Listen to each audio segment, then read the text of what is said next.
Fala aí, galera. Gravando hoje mais um episódio do NetBiz Talk. Hoje a gente vai falar um tema bem diferente. Diferente não, é um tema para a gente pensar um pouco na vida, sabe? Nós vamos falar hoje sobre quais são os nossos limites. Hoje em dia, com essa pandemia, todo mundo com um emocional bem abalado, todo mundo querendo repensar nas qualidades de vida. Então, eu trouxe um tema hoje, falar sobre os nossos limites, e nós vamos colocar aqui na mesa a história para apresentar que os limites podem ser sempre aumentados, a gente pode sempre levantar a barra dos limites. A gente vai falar sobre um pouco de história, sobre a invasão da Normandia, dia D, alguns episódios, como é que foi o planejamento disso, como é que foi a ação. E para isso eu trouxe para a mesa, com muita honra, mais um grande convidado, amigo, Jorge Toledo. Jorge, muito obrigado por participar do NetBiz Talk. Jorge Toledo é o vice-presidente da SAP, na parte de Customer Experience Latam. Temos um contato grande com ele, e profissionalmente e na parte de amizade é uma pessoa que eu conheço já há muitos anos, o que está me honrando muito nesse podcast. Poxa, mano. Jorge, muito obrigado, viu, pela sua presença. Eu que agradeço, cara. Tô muito contente de estar aqui. Quando eu vi você fazendo esse canal, eu falei, cara, eu quero ir lá, cara, eu quero participar desse negócio também. Puxa vida. E quando você, né, jogou a ideia de trazer um tema aqui, eu caí de cabeça, né? Gostei demais. Confesso, estou um pouco nervoso aqui ainda. Acho que daqui a pouco eu vou me relaxar. Mas estou adorando. Cara, estou achando isso aqui muito profissional pra caramba. É muito legal, sentindo orgulhoso da nada estar aqui. Obrigado. Então, eu sempre trago grandes profissionais amigos, né? E a gente já falou, Jorginho, de tudo. Jorginho entra. Jorginho, todo mundo chama de Jorginho. Ele me chama de mal, né? E a gente já falou de tudo aqui. A gente já falou de negócio, de RPA, né? de business, de marketing digital, que é a nossa área, né? E o seu entendimento, eu acho que nesse momento é fantástico, cara. Eu estou muito ansioso para bater esse papo com você. Pô, legal. Tá bom? Legal. Vambora. Me fala um pouquinho, cara. Como é que foi esse negócio? Me conta essa história da Normandia, da Segunda Guerra. Como isso tem a ver com metáfora do mundo corporativo? Legal. Bom, assim, eu sempre gostei muito de história, né? E estudo muito história e estudo muito a Segunda Guerra Mundial. Eu comecei a estudar a Segunda Guerra Mundial há 35 anos atrás. Eu já li centenas de livros, tem um livro que eu estou tentando acabar de escrever, que não acabei ainda. Entrevistei sobreviventes de campo de concentração. Sério? Então, tem uma longa história aí de pesquisa, interesse, coisas que eu gosto da Segunda Guerra Mundial. Sobre todas as perspectivas, militar, sociológica, política, econômica, tecnológica, né, religiosa, psicológica, assim, todas as vertentes, várias vertentes eu fui estudando ao longo desses anos todos aí, né? Então, volta e meia, quando estou conversando com algum amigo meu, vem um assunto e eu ligo uma coisa com a outra. E eu tenho um grande amigo meu, que é o Marcelo Assunção. Ele é um consultor de negócio, ele tem uma empresa, faz consultoria de negócio, uma pessoa muito bacana. A gente faz trabalho voluntário, junto com ele na GV e tal.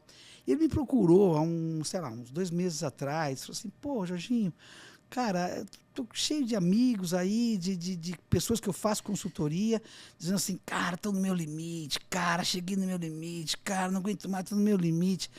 Pô, cara, tem que fazer alguma coisa, tem que fazer uma coisa que possa mostrar para os caras que a coisa vai um pouco além, né? Que dá para ir um pouco mais e tal. Aí eu falei, pô, a gente podia fazer usando um conteúdo, porque a guerra é sempre um negócio muito grande, né? A Segunda Guerra Mundial, em particular, é absurdamente grande. Então, tudo lá é muito grande. Então, os limites daquilo lá estão num outro nível, né? Então, eu falei para ele, cara, e se a gente fizesse uma palestra? Tal? Eu peguei uma palestra que eu já fazia, né? Que descrevia toda a preparação, logística sobre o dia D. Essa palestra nasceu, na verdade, dando aula pro colegial, na escola do meu filho. Uma vez o professor sabia... Você fez Para a escola do seu filho. E O a molecada deve ter ficado doida, né? Foi bem legal, porque o professor já conhecia lá, conhecia o professor, ele sabia que gostava disso, e um dia ele falou para mim, falou assim, pô, você não quer vir aqui dar uma aula? Porque Segunda Guerra Mundial aqui no colégio a gente passa assim numa semana, né? Não dá para aprofundar em nada. Né? Isso é legal, vir alguém de fora, tal. E eu preparei então essa palestra sobre o dia D. Eu achei que seria porque é um fato conhecido, muita gente conhece, tem um tamanho bacana, tem um monte de coisa bacana que vamos ver daqui a pouco. E aí eu preparei, mas como se fosse uma aula, né? Depois daquilo eu adaptei, fiz ela algumas vezes também, mas sempre no formato de aula. Aí com o Marcelo agora, um pouco mais de 2 meses, falou, mas cara, nós temos que fazer isso ligado ao mundo corporativo. Aí eu peguei e falei, cara, vamos ligar o limite, vamos ver quais são os limites que esses caras tiveram que enfrentar dos dois lados, tanto os aliados para invadir, quanto os países nazistas, a Alemanha e os países do eixo para tentar segurar tal. Quais são os limites que eles tiveram que enfrentar tal. Né? Planejamento, né? A gerência da inteligência de tudo isso. É tudo monstruoso, né? Então, quando eu vi isso, preparei esse material, fiz uma palestra, tem um grupo lá, fizemos mais de uma, na verdade, já com um grupo de líderes que ele tem lá, né? Foi voluntário, por pura diversão. Eles gostaram, achou legal, então eu ofereci para você e você aceitou. Então. Claro, como não aceitar? Você falou, né? E eu concordo. Eu participo de várias empresas, do próprio NetBizTalk. Isso que esse seu consultor falou é verdade. Os limites hoje das pessoas chegaram no grau máximo ali. Né? Eu converso com muita gente, todo mundo muito motivado a trabalhar, mas nossa, tá difícil, né? Tô quase explodindo, sabe assim? Não tenho hora para almoçar, não tenho hora para jantar, né? Então, as pessoas estão realmente chegando no seu limite. Então isso tem tudo a ver, eu achei maravilhoso. O desafio. Uma vez eu estava conversando com um amigo meu americano e eu fiz uma metáfora, ele estava discutindo sobre negócio e eu fiz uma metáfora usando uma parte da guerra. Ele fez um comentário na época que me tocou muito. A partir dali eu passei a tomar mais cuidado com isso. Ele falou, eu não gosto de metáfora de guerra, não gosto de metáfora militar. Porque eu acho que a guerra é uma coisa ruim, não é uma coisa boa. Faz mal para as pessoas, faz mal para a humanidade. Então, e também eu acho que, ele falou, né? Eu acho que os extremos são muito fortes e tal. Naquela hora eu olhei e falei, esse cara tem razão, sabe? Eu não posso ficar aqui falando, não, legal é a guerra. Não é isso. A guerra é uma coisa absurdamente horrível. Horrível. Mas a humanidade evolui, não sei, tem dúvidas. Poxa, morreram lá 80 milhões de pessoas na Segunda Guerra, de europeus na Segunda Guerra Mundial. Quantos cientistas, médicos, matemáticos, filósofos morreram e nem tiveram a chance, né, de fazer pessoas, né? Pessoas que cada um com a sua especialização, com o seu sonho. Que ia levar a humanidade num outro patamar e morreram na guerra. Né? Então eu tomo muito cuidado, né? Mas dessa vez eu caí na tentação de fazer essa do dia D com a ideia de limite, né? E vamos ver, acho que ficou bom, né? Mas por favor, não me entendam mal, né? Eu tomo muito cuidado. Eu sou um pacifista por natureza, não sou militarista, não gosto de arma, não gosto nada disso. Estudo a guerra porque para mim é um evento muito grande da humanidade para ser ignorado, não pode ser ignorado. Marcante, né? É marcante, né? Então eu tomo cuidado de dizer, eu sou pacifista, não sou nenhum belicoso, não, que fica falando de guerra. Não. Claro que arma, não tenho arma, não tenho nada disso. Não. Mas tem muita história boa para contar. Mas me conta, dia D, aliados, Inglaterra de um lado, Canadá, Estados Unidos, é isso, né? Isso. Eu vou fazer uma lembrança. Canal, ali que divide. Canal da Mancha. Canal da Mancha, que divide a Europa, né, da Inglaterra. Isso. Do lado de cá, alemães. Aquela barreira. O exército nazista ali. Me conta como é que foi necessário, né, os aliados invadirem ali para começar a quebrar um pouco essa... conta esse planejamento. Vamos aos números aí que é importante. Vamos lá. Esse momento... Conta essa história. Nós estamos falando de julho de 1944, né? Quer dizer, a guerra vai acabar em 1945, começo de 1945. Então, estamos ali alguns meses do final da guerra, né? quando o dia D acontece, né? Mas ele começou a ser planejado praticamente 2 anos antes, né? Até um pouquinho mais de 2 anos antes, entre planejamento, elaboração e construção, até que chegasse o dia D, né? E a hora H, né? Vamos invadir no dia que é o dia D e na hora que é na hora H, né? Agora, por que era tão importante esse desembarque aliado na França, né? Depois vocês olhem aí, né? Olhem no mapa para ver onde fica a Normandia, no norte oeste ali da França, para vocês verem onde são essas praias. Por que era tão importante invadir ali, né? Primeiro, assim, a Alemanha, até quando começou a Segunda Guerra Mundial, a Alemanha tinha uma força bélica absurdamente grande. Ninguém nem sabia que era tão grande, né? Naquele momento, o maior exército do mundo era a França. Era a França, era o maior exército do mundo quando começa a Segunda Guerra Mundial. A França e a Inglaterra se juntam para poder barrar o que poderia ser um começo da guerra com a Alemanha, e eles achavam que eles juntos poderiam destruir a Alemanha, que tinha tido uma história muito ruim de perder a Primeira Guerra Mundial, inflação e tal. Só que quem estava ali era o exército nazista, né? O exército não era nazista, mas quem estava no poder era o partido nazista, que fez um trabalho de mobilização militar muito forte, né? Usaram táticas de combate que o mundo moderno não conhecia, né? Que vem lá da época dos mongóis e tal, mas o mundo moderno não conhecia, usando equipamentos que não conheciam, tanques de guerra, aviões que ninguém nunca tinha usado isso antes. Resultado, eles ocupam e dominam a Europa toda ali, uma velocidade muito grande, né? A Holanda caiu em 6 dias, A França também. A França caiu em pouco mais de algumas semanas, né? Eles abriram a porta e falou, entra, que não tem nem como destruir a nossa cidade. Então a velocidade, a rapidez e a brutalidade, nem tanto brutalidade, mas a eficiência com que os alemães dominaram, tudo foi muito grande. Eles ocuparam ali, né? Então, a Alemanha ocupa todo esse pedaço que é da Alemanha, que vai até o Atlântico ali, não consegue invadir a Inglaterra, porque eles não tinham marinha, não tinham como chegar lá com os navios, né? Tentam fazer bombardeios e tal, então ficam atacando a Inglaterra com bomba, cercam a ilha com submarinos para não deixar entrar comida ali, né? Só um comentário interessante. E a Inglaterra também bombardeia Berlim, né? Isso é verdade. Quando eles conseguem fazer, né, o acordo com o americano e começa a chegar mais equipamento, eles começam a bombardear a Alemanha também. Mas aí já é quando a guerra já virou o ponto, né? Durante a primeira metade, levando porrada mesmo, né? E só uma curiosidade, você gosta de números e tal, né?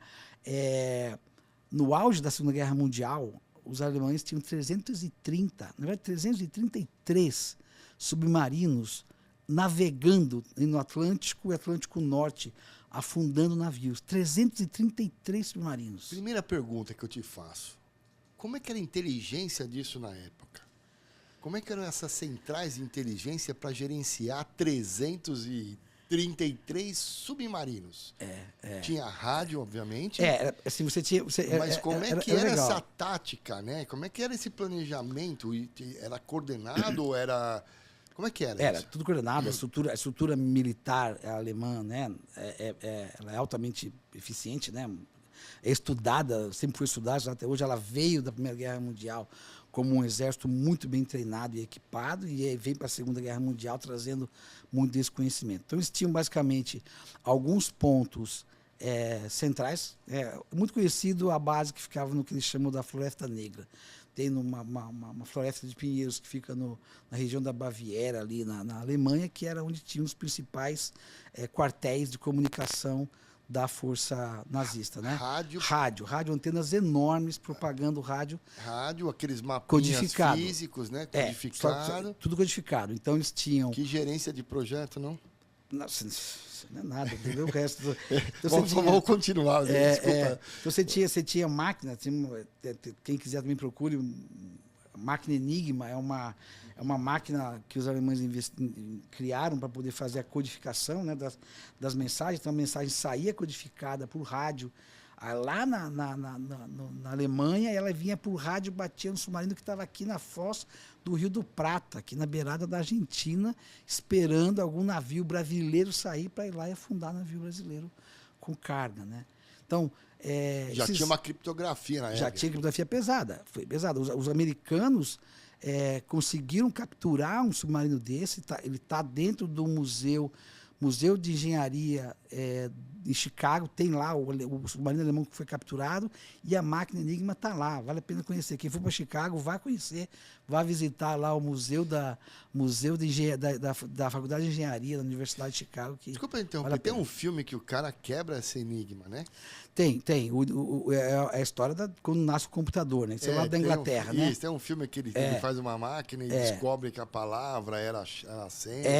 Esse filme é verdadeiro. O filme é verdadeiro, né? É a história na verdade, ali nasce o primeiro computador que a gente usa até hoje, né? Muito legal aquele filme. Esse filme então daqui a pouco eu vou lembrar o nome do filme e te falo também.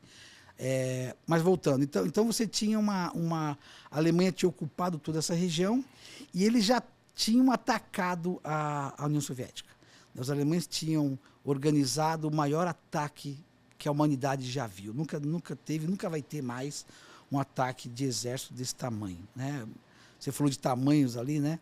Você imagina isso, quer dizer, quando Adolf Hitler resolve atacar a União Soviética em 1941, ele organiza o ataque em 3 exércitos. É o Stalingrado? Stalingrado é uma das cidades que ele acaba atacando também. Mas ele monta 3 exércitos. O total de soldados para atacar foram 3 milhões de soldados. Só da Alemanha foram 3 milhões de soldados para invadir a União Soviética. Qual o tamanho da Alemanha em relação à população?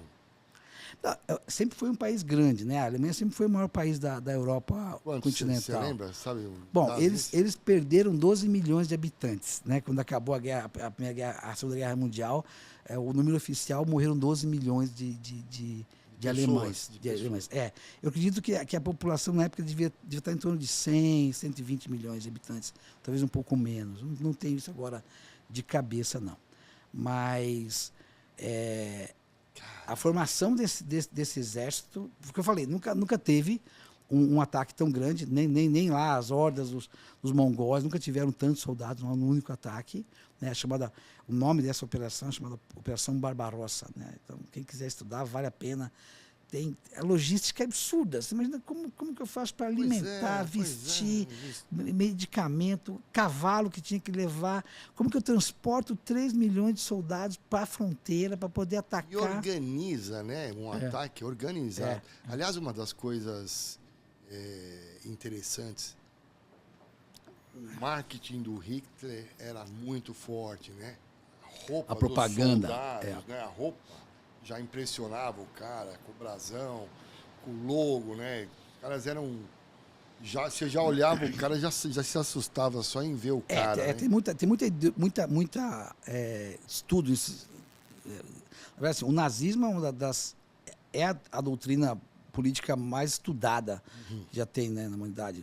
Até hoje a gente está estudando ela. Até hoje eu tenho livros que tentam explicar como surgiu, por que surgiu, como foi, né? Então, isso é uma história para um outro podcast. Mas aí, então, nesse momento, a Alemanha tentou invadir a União Soviética, não conseguiu, os soviéticos estão voltando, né? Os americanos já tinham conquistado, os aliados já tinham conquistado o norte da África, que era muito importante, porque era dali que ele tinha que invadir a parte de dentro da Europa, mas para poder chegar na Alemanha, porque a Alemanha não ia se render. A Alemanha os aliados tinham definido que eles iam ganhar a guerra no que chamavam de unconditional surrender, ou seja, vocês vão ter que se render de maneira definitiva, não vai ter negociação. Então tinha que ter uma entrada pela França para poder chegar, ou pela França ou pela Holanda, para poder entrar e chegar Eles tinham que entrar na Europa. Tinha que entrar na Europa. Por isso a invasão à Normandia era uma coisa tão importante, né? Era fundamental. Você me falou que o planejamento foi 2 anos antes? 2 anos antes. Né? Inteligência de quem? Inteligência dos aliados, mas... Dos americanos, ingleses e franceses? Os franceses eram poucos que tinham conseguido escapar quando teve a invasão. Quando teve a invasão, alguns generais franceses fogem para a Inglaterra e lá criam uma força estrangeira francesa na Inglaterra, né? O Charles de Gaulle, que é um general francês importante, depois virou presidente, ele fugiu no avião quando os alemães estavam chegando, foi para a França e lá, desculpa, para a Inglaterra, e lá na Inglaterra fazer esse planejamento. E a Inglaterra juntou e criou batalhões só de soldados franceses para poder voltar na guerra. Isso era importante porque tinha muita informação que era necessária dos aliados que os franceses tinham, né? Então, por exemplo, qual praia a gente vai chegar? Tem um monte de praia que podia chegar ali. Então, a gente falava assim, essa praia aqui não dá. Por quê? Porque ela é de pedra. Você não tem como chegar lá, não tem como desembarcar. E essa outra praia aqui talvez dê, mas a gente tem que ver como é que é a areia. Então, manda de madrugada um submarino americano, desembarca mergulhadores lá, os caras vão na praia, fundam lá, arrancam um pedaço de areia para trazer, para estudar, para ver se um tanque de guerra não vai atolar na hora de desembarcar. Então, foram 2 anos tentando identificar quais eram os melhores lugares para desembarcar, quais eram os melhores momentos para desembarcar e principalmente, como desembarcar. Não tinha data lake naquela época, nem BI. Tinha nada, né? Exatamente. É uma brincadeira, mas esse volume de informação, como é que... Era tudo no papel. Tudo no papel. Então, isso é incrível, né? Vamos voltar nossa história dos nossos limites, né? A gente vê os caras falar assim, pô, não tem informação, não tem um dado. Cara, você tem muito mais capacidade computacional no seu celular do que aquele exército de aliados tinha nos quartéis, né, da Inglaterra, né? Então, realmente, ali já começou, né, um enfrentamento forte dos limites, né? Que era o seguinte, que era, tá bom, como é que nós vamos fazer uma coisa que nunca ninguém fez? Né? Porque é isso, né? A última vez que tinha tido uma operação parecida com essa foi na Primeira Guerra Mundial e deu errado.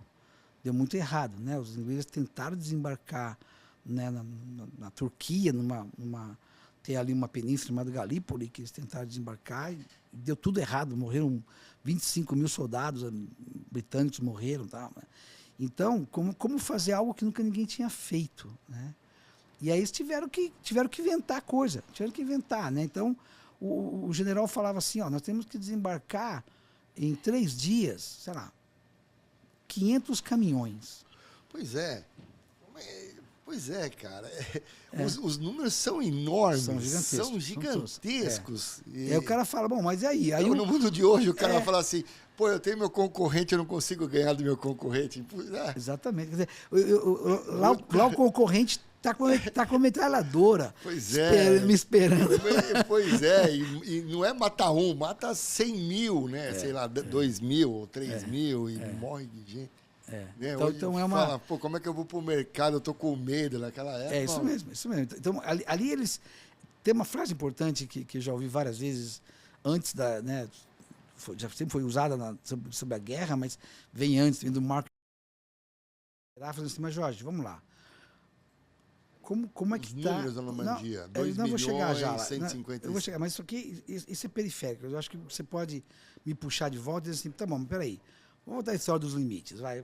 O que você chama de limites? Tá. Aí eu vou voltar aqui nas barreiras, nos gaps, nos meios, aí eu volto na... E leva pro corpo. Sim, eu fico...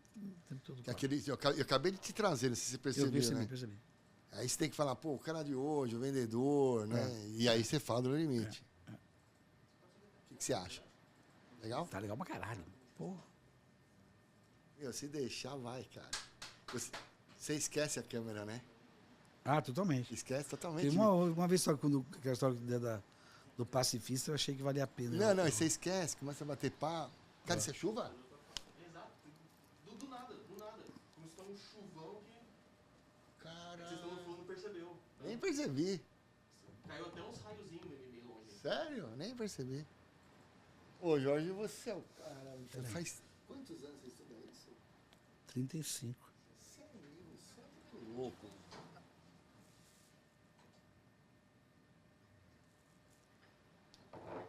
...35 anos você estuda a guerra. Tudo continua de onde parou. E o YouTube? Vai ficar 2...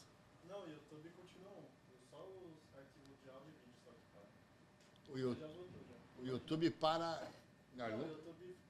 Ele fica rodando, né? Fica. Depois tem que cortar. Aí fica... Já tá voltando. Então vamos lá. Cara, olha a chuva, velho. Alô? Opa, Nós paramos, você tava. Então já vou te cortar. tá bom, tá bom. Pode rolar?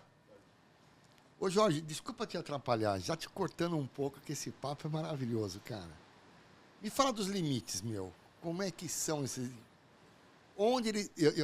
Eu só queria que você falasse a frase, porque é uma frase muito.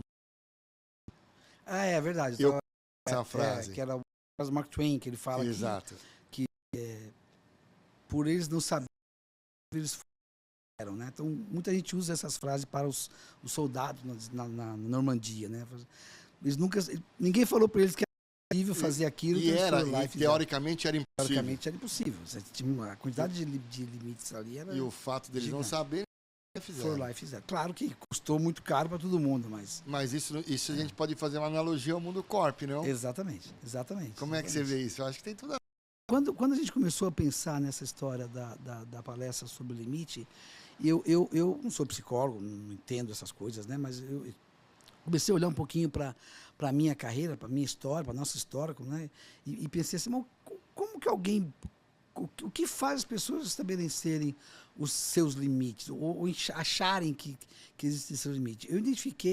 Eu achei pelo menos 3 fatores, né? Existe um fator que são as barreiras naturais que estão ali, né? Então, se eu sou um vendedor e vem alguém te dar um território novo, né? Ó, a partir de agora você vai vender esse território aqui, que é um território que é, sei lá, indústria farmacêutica. Aí você fala, cara, não sei nada de indústria farmacêutica. Então, a primeira coisa que ele vê é uma barreira. Tem uma parede ali que ele vai ter que descobrir como fazer para passar aquela barreira. Seja ela de conhecimento, seja ela de distância, seja do que for, né? De mercado, de produto, de concorrência. De concorrência. Então, assim, existe um conjunto de fatores que eu sei, eu vejo e identifico eles como barreira que eu tenho que, de alguma maneira, passar, né? Então, o primeiro fator que eu separei foi, bom, existem as barreiras. O outro fator, eu chamei de gaps ou de deficiências. Você sabe, né? Você sabe gaps, deficiências que você tem. Você pode falar assim, não, cara, não sei falar em público. E é natural, né? Eu tenho medo de falar em público. É natural. Não sei lidar com... Nunca conversei com o presidente de uma companhia, né? Então, eu conheço um mercado novo, eu não tenho as palavras, não sei como é que funciona. Eu tenho consciência dessas minhas barreiras aqui, né? Então e tenho consciência das minhas deficiências, né? Que eu vou ter que superar para poder... Então, isso tudo vai me trazer um limite. Ah, não, tá aqui. Eu nunca conversei com o presidente de companhia, não vou conversar. E o outro são os medos que vêm com a minha história. Não, eu tentei fazer isso da outra vez, deu errado, tentei fazer outra vez, deu errado. Não vou fazer isso agora, não vou fazer, não quero. Não, vamos vender lá para esse grande supermercado. Não, tentei vender para 3 grandes supermercados, não deu certo, né? Então, eu tenho medo. Eu assim, medos, deficiências e gaps e as barreiras que você vê, para mim, são fatores que falam, cheguei no meu limite. Esse é o meu limite, né? E baseado nisso, eu fui olhar. Eu falei, como é que era isso, né? Então, aí começa de novo o paralelo com o dia D, né? Quer dizer, quando você fala de barreiras, né? O lado aliado que tinha que desembarcar do outro lado, as barreiras eram gigantes, né? Você não sabia onde ia fregar, você não tinha equipamento, não existia. Você não ia desembarcar em nenhum porto. Tinha que desenvolver o equipamento. Tinha que desenvolver criar, né? e construir. Quer dizer, tinha que criar e construir. Você tinha que construir. Vou desembarcar lá 500 caminhões na praia, porque não tem porto. Não vou desembarcar num porto. Aliás, eu tenho um número aqui, depois eu vou te questionar. O número de embarcações, você está falando de carros, né? 50 mil veículos de combate desceram na Normandia. Desceram na Normandia, exatamente. Cara, usaram... Puta que eu pariu com todas as palavras que o palavrão permite. 50 mil veículos. Cara, só de aviões que decolaram da Inglaterra, da Grã-Bretanha, né? Porque a Escócia estava nisso também, que decolaram na noite anterior ao dia D, para jogar paraquedistas lá atrás da linha, foram 11 mil aviões. 11.590 aviões. Isso, numa única noite. Aviões e planadores, né? decolaram numa única noite para poder jogar. E não era bombardeio, eles não podiam jogar bomba. Se jogassem bomba, eles avisavam que estavam chegando. Então jogaram no silêncio. 20.400 paraquedistas. Exatamente, soldados treinados, que foram treinados nos Estados Unidos só para saltar. A maioria deles, quase todos eles, nunca tinham participado de um combate antes. Treinaram, ficaram treinando de como saltar de um avião, né, e levando tiro, né, mas nunca tinham nem participado. A grande maioria nunca tinha nem participado de combate. Então assim, os limites que tinham que ser enfrentados para poder chegar lá era gigante. E chegando lá, eles iam encontrar praia toda cercada com mina, forrada de mina, literalmente milhões de minas terrestres foram instaladas. Eu levantei um mina, só de mina, para você ter uma ideia, eram 6 milhões de minas terrestres na praia. Esse é o número oficial dos alemães, né? Tem gente, até hoje, você encontra bombas e minas naquela região. Tinha mina no mar também? Não, ali na Normandia não, porque a Normandia é o lugar menos provável de desembarcar. Se você olha o mapa, tem um lugar que é bem mais perto da Inglaterra, chamado Calais, ali tinha minas de mar também, porque ali é porto. Ali era o lugar mais provável de desembarcar, então ali tinha minas do mar. Mas na Normandia não, os alemães não achavam que iam chegar lá. Que ia chegar por lá, né? Que iam desembarcar por lá. Por lá. Então você tinha... Agora, do outro lado, quais eram os limites dos aliados, do eixo, né? Dos alemães? Eles sabiam que do outro lado tinha uma máquina de guerra gigantesca, que eram os americanos. Eles sabiam que uma boa parte dos soldados deles estavam lá brigando com a União Soviética, estavam apanhando a União Soviética, e eles tinham uma costa gigantesca para fechar, para proteger. Né? Então, o Rommel, que era... E sabia que se eles entrassem, os aliados entrassem ali, eles iam estar com uma grande chance de perder a guerra. Então, eles precisavam resistir para não ter esse fronte a mais para lutar, porque sabiam que se os aliados entrassem ali, a chance era de perder a guerra. Então, as barreiras que estavam ali eram se vocês procurarem, né, na internet, vocês vão ver imagens do desembarque, tem fotos de bunkers alemães de concreto, estão até hoje lá, porque não tem como destruir aquilo. Né? São paredes de concreto gigantescas, são canhões enormes. Os canhões não estão mais lá, mas os bunkers ainda estão lá. Para segurar os ataques. Né? Então, as barreiras estavam aí bem definidas. Né? O segundo que eram os gaps e as deficiências. Né? E aí eu peguei um personagem da guerra que é muito significativo nisso aí, que é o Roosevelt, presidente norte-americano. Né? A grande maioria das pessoas não conhece, não sabe, mas o Roosevelt, ele teve poliomielite, né, que nós chamamos de paralisia infantil, depois de adulto. Então, ele era um presidente, quando acontece a guerra, ele era um presidente que era um cadeirante, ele andava de cadeira de rodas. Né? Então, todas as fotos, se você for olhar fotos do Roosevelt, junto com o Stalin, junto com o Churchill, eles estão todos sempre sentados, nunca estão em pé. Porque eles colocavam ele numa cadeira que não podia mostrar que ele estava cadeira de roda, né? Não fazia isso, porque era uma questão de censura. Mas você imagina, então, quais eram as deficiências que esse cara tinha que enfrentar. Ele tinha que comandar a maior potência do planeta, na maior guerra da história da humanidade, fazendo a maior operação anfíbia jamais feita, né? Sendo ele um cadeirante numa cadeira de roda. Né? Então, assim, os limites que essas pessoas tiveram que superar para poder fazer isso foram brutais. Né? Ele morre durante a guerra, ele morre antes da guerra acabar. Né? Quando está nessa etapa final da guerra, a doença prejudicou muito ele. Mas a claridade da deficiência que você tinha que superar era enorme. Os alemães também tinham uma deficiência grande, que era a grande maioria dos seus soldados bons, bem treinados, estavam lá brigando com a União Soviética. Né? Então, aqui você tinha um grupo de soldados que não eram tão treinados. Então, de novo, como é que isso reflete no nosso mundo, né? Nosso mundo corporativo? Quer dizer, eu tenho que olhar as minhas deficiências, mas saber que elas fazem parte de mim. Né? Faz parte de mim, elas estão aqui para serem superadas. Então, assim, eu nunca conversei com um presidente de uma multinacional. Cara, eu tenho que enfrentar isso, eu tenho que me preparar para isso. Eu não vou lá sem nenhum preparo. Eu vou tomar um tiro.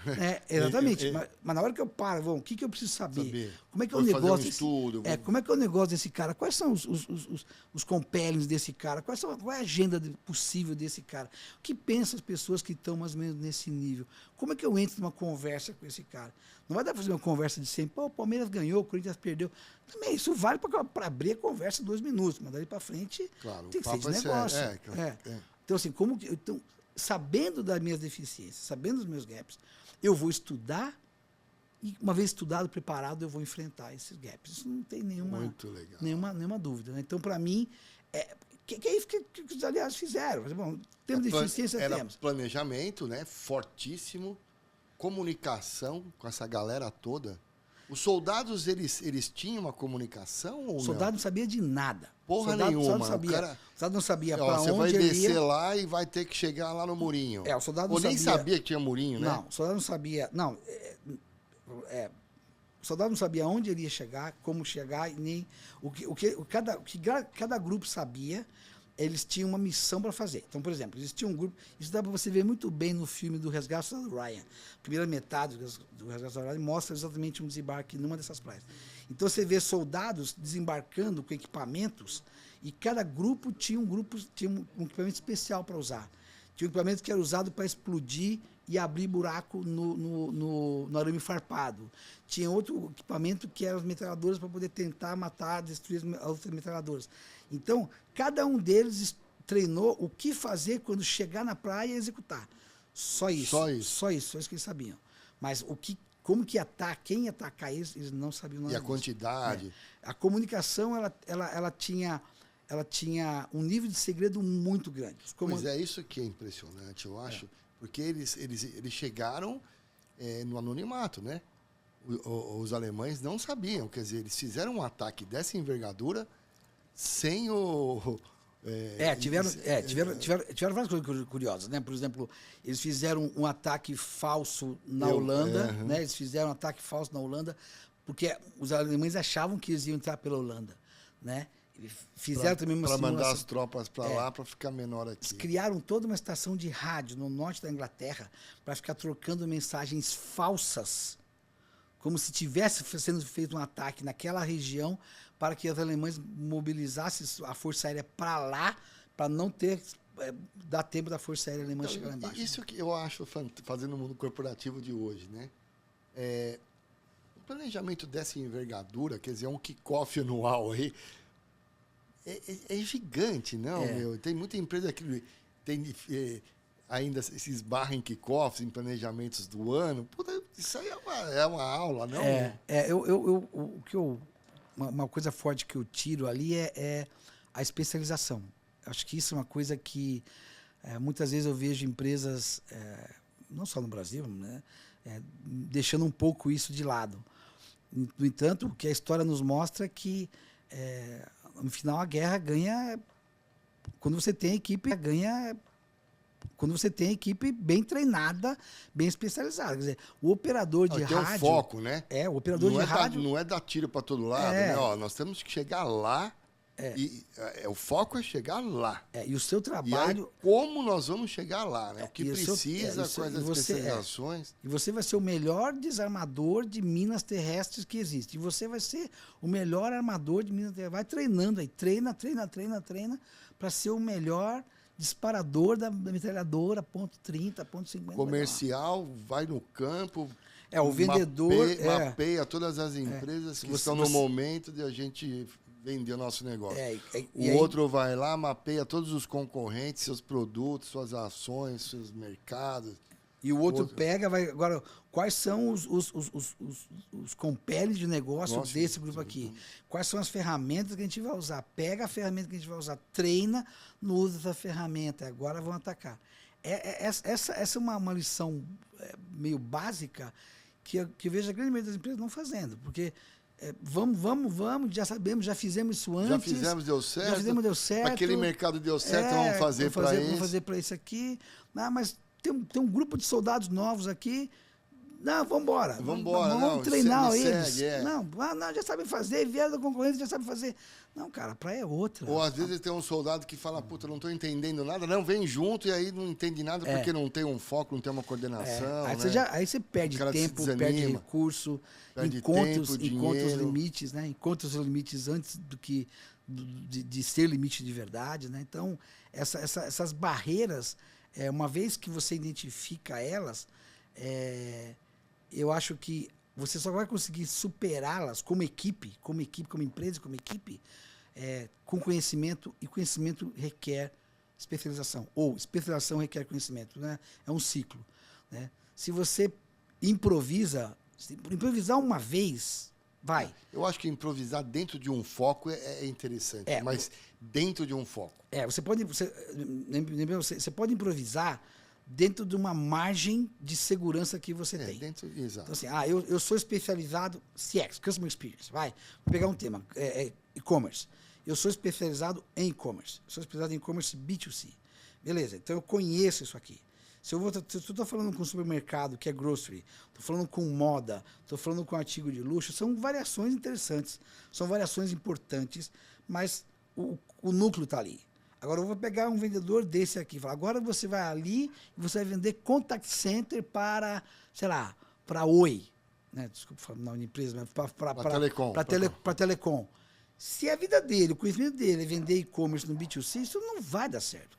Mas ele sabe vender. Cara, igual você pegar um soldado lá, né, que é um paraquedista, ele foi treinado para pular de paraquedas, bota ele aqui na lancha, bota na lanchinha, manda ele para lá, porque ele... 30 quilos de equipamento no lombo, ele saltou de paraquedas sem nada. Ele ficou 1 ano e meio pulando de paraquedas sem nada, de repente ele está com 30 quilos de equipamento, um fuzil na mão, tendo que pular de uma barca com os tiros batendo.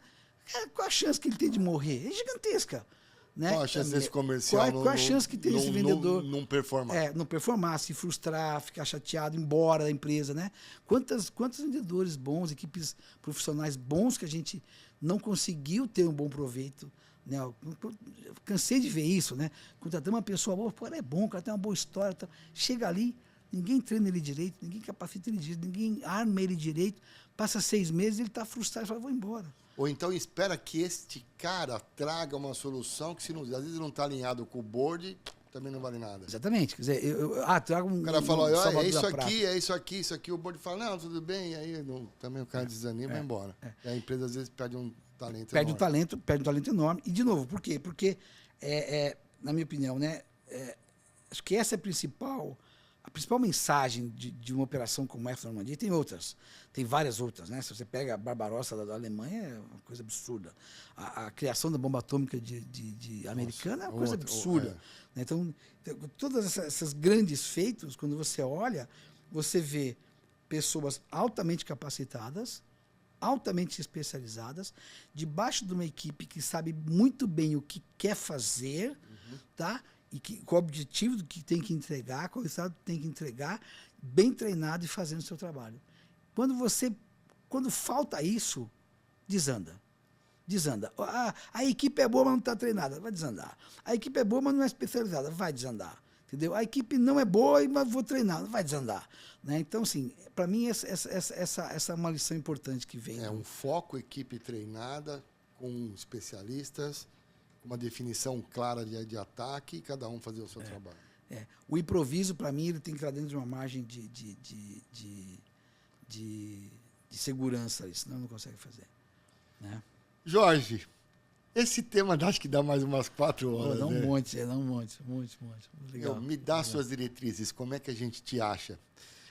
As pessoas que estão nos ouvindo ou estão nos vendo, se quiser saber um pouco mais sobre essa sua grande experiência profissional, essa experiência de coaching, SAP, de Customer Experience, né, e mesmo de guerras, como é que as pessoas te acham?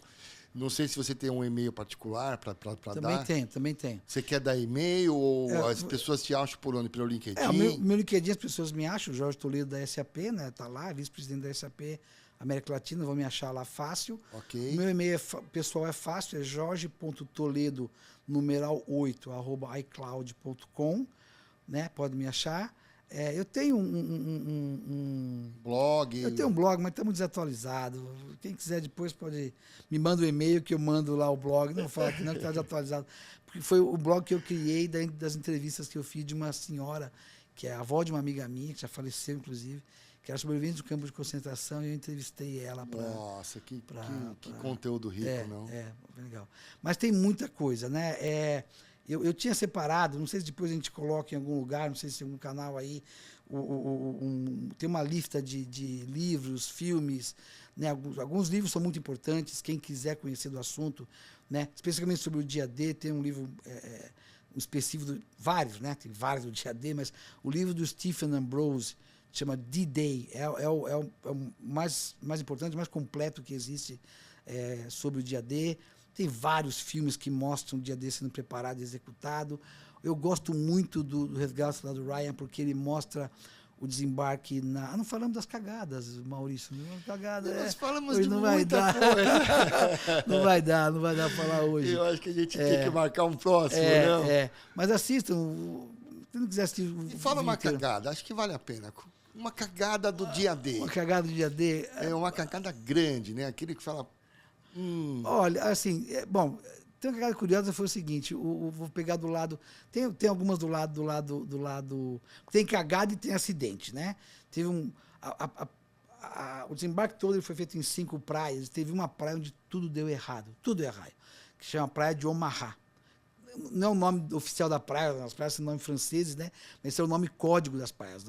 As praias foram codificadas com o nome para que ninguém soubesse aonde ela era. Que é o filme, inclusive, do Soldado Ryan. O Soldado Ryan mostra o desembarque dos americanos nessa praia. Ali deu tudo errado. Mas não foram cagadas, na verdade, foi uma casualidade, né? O mar não estava bom, então tudo que eles tinham planejado deu errado. Nas outras, tudo que eles tinham planejado deu certinho, né?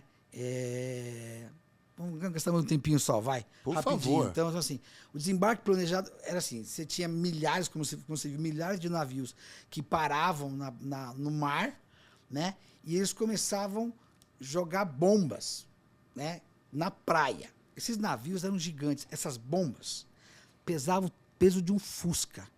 Cada bomba pesava o peso de um Fusca. Então, esses navios gigantes jogavam bomba na praia, onde estavam aqueles bunkers de concreto. Antes da galera invadir. Antes da galera invadir. Joga as bombas lá do navio. Meu, e não quebrar. Destruiu os caras? Então, onde deu certo, sim. Não. Amarrar, não. Aí, então, jogava as bombas lá. Aí, depois, enquanto os caras estavam jogando bomba, dos navios especiais saíam tanques de guerra anfíbio. Tanques de guerra como se fossem barcos, com tripulação de tanque de guerra, 5 ou 6 soldadinhos ali dentro, mas tanque mesmo, com canhão e tudo.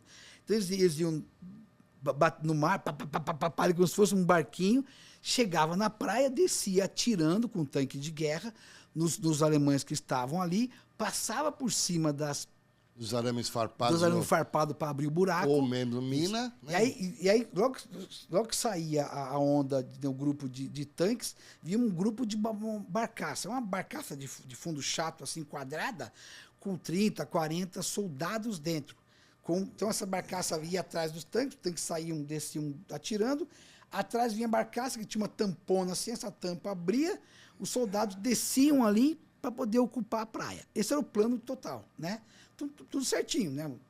Quando os soldados chegassem lá, já tinham caído bomba do tamanho de Fusca, já tinha... Os tanques já tinham tirado todos os arames, as possíveis minas, já tinha tudo certinho ali, aberto caminho. Nas outras 4 praias deu certo. Em Omaha não deu. Por quê? Porque o mar, naquele lugar, estava balançando muito. Então, os navios não conseguiram fazer mira, que eles chamam. Então, as bombas que eles atiraram caíram atrás dos alemães. Ao invés de cair na praia, caiu lá atrás. Então, os alemães viram aquilo e falaram, pô, tem alguém vindo aí. Então, um alemão dentro de um bunker de concreto com uma metralhadora gigante e falou, tem alguém vindo, vamos esperar que daqui a pouco tá chegando alguém aqui. Os tanques que entraram no mar para poder... Mesma coisa, o mar estava batendo e eles afundaram. Tem dezenas de tanques afundados no mar. Volta e meia tem vídeos de mergulhadores que vão lá filmar os tanques que estão lá embaixo, morreram todos afogados, lá os soldados. Eles nem chegaram na praia. Então, a barcaça com os soldados foram os primeiros a chegar na praia de Omaha. Foram eliminados que nem patinho. Nem patinho. Na hora que ele abre a tampa ali, o alemão tá lá, com metralhadora gigante. E é essa imagem, essa cena que você vê no resgate do Soldado Ryan. Então, assim, deu tudo errado, mas como tinha um volume muito grande, deu certo, né? Agora, a cagada, né? Vamos pegar uma cagadinha qualquer, a rapidinha. Os alemães não acreditavam no desembarque. Eles não achavam que iam desembarcar, porque eles achavam que tinha uma questão de maré alta, maré baixa, tempo e tal. E aí os alemães falaram, não vai ter. E aí o principal comandante alemão, que é o Rommel, tira uma folga nesse fim de semana. Ele vai para a Alemanha para passar o fim de semana com a família, porque todos eles achavam que não ia ter desembarque ali, porque a maré estava alta, né? Mas estava numa condição que eles não acreditavam que ia desembarcar, achavam que ia desembarcar em outros lugares. Então, os alemães relaxaram mesmo assim. Então, quando vieram os aliados... Pagaram com a mesma moeda, né? Entraram fácil. Tudo que eles faziam nos outros, eles sofreram. Exatamente. No dia D. Então, assim, ali uma das cagadas foi essa. Foi especialmente o alto comando alemão não acreditar que poderia ter sido uma invasão ali naquela região e muito menos naquela época. Eles achavam que ia só mais Portanto, comerciais, acreditem que vocês conseguem. É isso aí. Na verdade, acho que essa é a principal mensagem que a gente tem, né? Sabendo quais são as suas barreiras, ou quais são as barreiras que você tem que superar, sabendo quais são as deficiências que você tem, tendo consciência delas, né? Você vai encontrar a maneira de superar essas barreiras. E uma equipe, né? Coesa, todo mundo integrado, todo mundo remando para o mesmo lado, né? E o medo você vai superar. Você sabendo que você que você tem. O medo é bom. O medo existe. O medo é fundamental. O medo é fundamental. Porque você tem. Agora, é importante ter a consciência e a especialização. Essa é a minha. Aproveitando já esse tempinho adicional, eu anotei alguns números sobre o dia D, que são números relevantes, né? Então, vamos lá. 2 milhões de militares. Na operação toda. 156 mil combatentes no dia D. Você vê, esse número não é muito grande, né? Comparado com os três... Puxa vida. 11.590 aviões. Mas sabe por que esse número de soldados é tão importante? Porque isso foi uma operação anfíbia. Pois é. Nunca ninguém... Não foi aérea. O aéreo foi só para levar. Não jogou bomba. 11.590 aviões. 5.333 embarcações. 6 milhões de minas terrestres nas praias. Envolveu 20.400 paraquedistas, 50 mil veículos de combate. Foram 425 mil baixas dos dois lados. Baixa não é mortes, né? Baixa está entre... Eu sei, o cara quebrou a perna. É soldado que não pode mais combater. E 110 mil túmulos. Esses são os túmulos que estão lá na Normandia. Né? Dia D. No dia D. Dia D. Ou seja, uma operação de guerra, literalmente. Com um final, após uma batalha onde todo mundo brigou, mas conseguiram chegar lá. Eu diria que o final feliz pro lado aliado, o final infeliz pro lado alemão. Não é um final feliz, mas foi um final vitorioso, vamos chamar assim. Né? O envolvimento foi vitorioso. Eu acho que as lições que vêm para nós no mundo corporativo são principalmente essas, né? De pensar no que eles fizeram e refletir, falar, puta, eu consigo fazer. E é possível fazer mesmo, com preparo, com conhecimento e preparo, sabendo das suas limitações, ou sabendo dos seus gaps, sabendo das suas deficiências, você vai, prepara e supera eles. Essa metáfora serve para o futebol, serve para qualquer coisa. Mas, para a vida. Mas como a Segunda Guerra Mundial é um tema que eu gosto, acabei usando esse. Jorginho, muito obrigado. Obrigado. Meu nome é Maurício Stelato, muito feliz nesse NetBiz Talk. Participem com a gente, eu devo fazer mais alguns esse ano, sempre trazendo grandes personalidades, grandes executivos, o que me honra muito, né, de bater esse papo. E vamos para a próxima. Muito obrigado. Jorginho, muito obrigado. Obrigado você pelo convite. Para me localizar, eu estou na NetBiz, o meu e-mail é mauricio.stelato@netbiz.com e estou no LinkedIn e em todas as redes sociais. Tá bom? Jorginho. Obrigado. Cara, que prazer enorme, viu? Muito obrigado. Valeu. Vou fazer outra dessa. Vamos sim. Legal. Tchau. Tchau, obrigado.